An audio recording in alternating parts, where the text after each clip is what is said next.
I didn't know. I didn't know that the ED, of course, I got blacked out over here, but I didn't know that it was throwing down like heat like that. Like this ED is like goated. Like this is so good. Like this ED is sick. Like this is the best ED of the season. Marin all over the place, like in her little designs and everything. Like Jesus, it's so effing good. Next episode is called I Love Slice of Life Scenes. I can't wait for that. Anyways, let me get back over to my normal camera view. So, we just got done watching episode number 14 of My Dress Up Darling.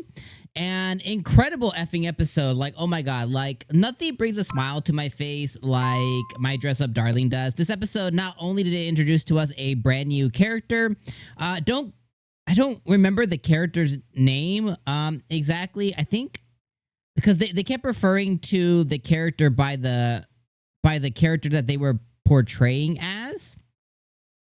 Let me just double check here.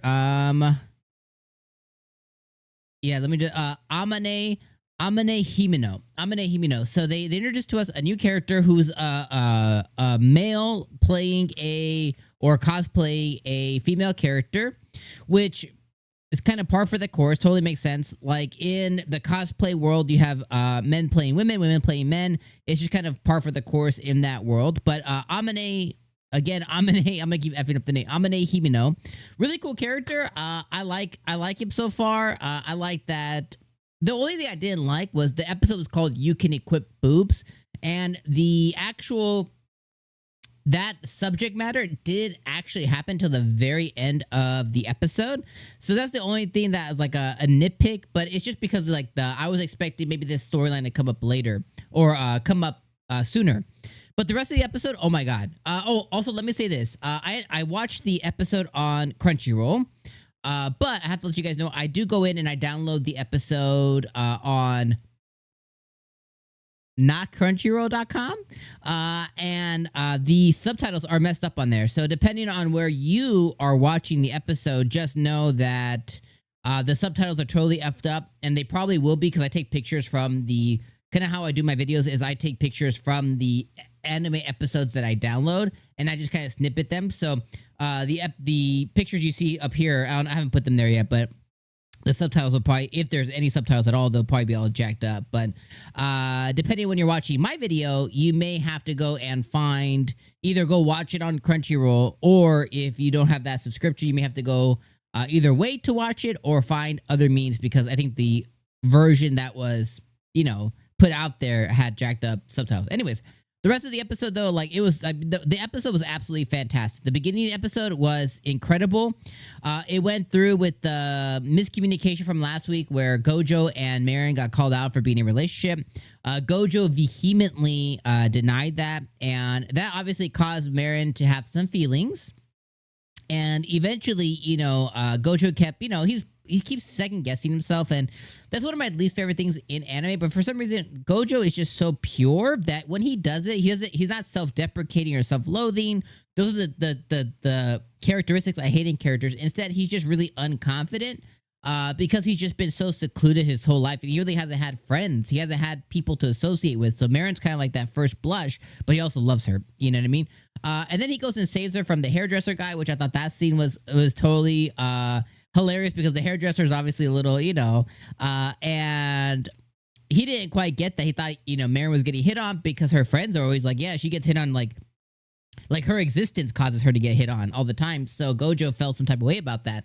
But then they share like a little kiss where, Marin, there was like misunderstanding and Marin gets blushed and oh my God, it's so good.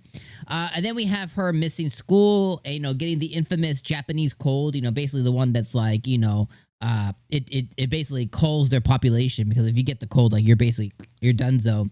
And Gojo, because he's stressing all day long about her not messaging back, he goes and takes care of her. It's the cutest thing ever. He makes her porridge and he feeds her, and she cries because she thought she was gonna die because she has no food in her house because she eats like a slob, and she cries over the fact that now she has something to eat and she's not gonna die, and she cries over the fact that he's here feeding her and that he made her food for later. He gives her medicine, and by the end of it, she feels a little bit better. My only nitpick is her friends come to visit, and he stays outside. And it says that he catches a cold, but it doesn't show him catching a cold. It doesn't show her taking care of him. And it also doesn't show when I figured that he was going to get caught by her friends or something. There was going to be like a cute scene, but that didn't happen. So that was a little bit of a nitpick, but still goated. I don't care. Then they go and they have their next cosplay thing where they go to the aquarium and there's like a whole event at the aquarium for cosplay. And that's where they meet 𝐼𝐻𝐻𝐻𝐻𝐻𝐻𝐻𝐻𝐻𝐻. And they have their back and forth dialogue. And by the end of the episode, they find out about the boobs. So some of the things this episode, absolutely just crushed it and killed it is just absolute adorable. Their relationship continues to progress. Marin continues to get more confident and more brave in her tendencies and how she's acting out towards Gojo. And Gojo's love for Marin is shown more by action than words, which I think is the preference for all of us, right? It's like you would rather somebody yap less and do more as opposed to the opposite. So, his love is very apparent, right? He goes to defend her. He comes to save her. He's stressing about her all day. He comes to nurse her. He comes to take care of her. He comes to change her. He comes to give her medicine. Make sure that her cosplay is on point. Make sure that she's happy and fed and hydrated and like all of the things. Like his actions speak volumes more than the words that he just doesn't know how to quite verbalize. But man, I loved it. Another episode, 10 out of 10. I don't care. I don't care if it's glazing. I love it. It's just so good. Art continues to be amazing. Is one thing I was worried about. I think that we all were last episode is just they elevated the art to such a level. I don't think this episode had as many moments like last week, but the beginning of the episode, I think we have to admit that like it still had that same level. But as they're just at home and he's taking care of her, like there's less moments to have like that flashy animation. But regardless, I don't think it dipped at all. I think that they have just kind of like they've just stepped it up and it's just there now. But yeah, can't wait to see more and find out more about 𝐼𝐻𝐻𝐻𝐻𝐻𝐻𝐻𝐻𝐻.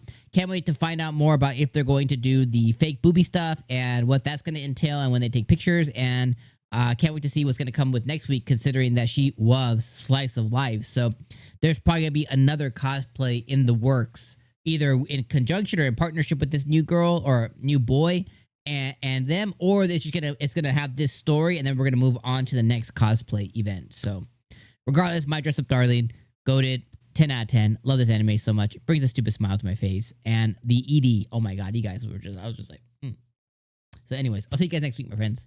Peace.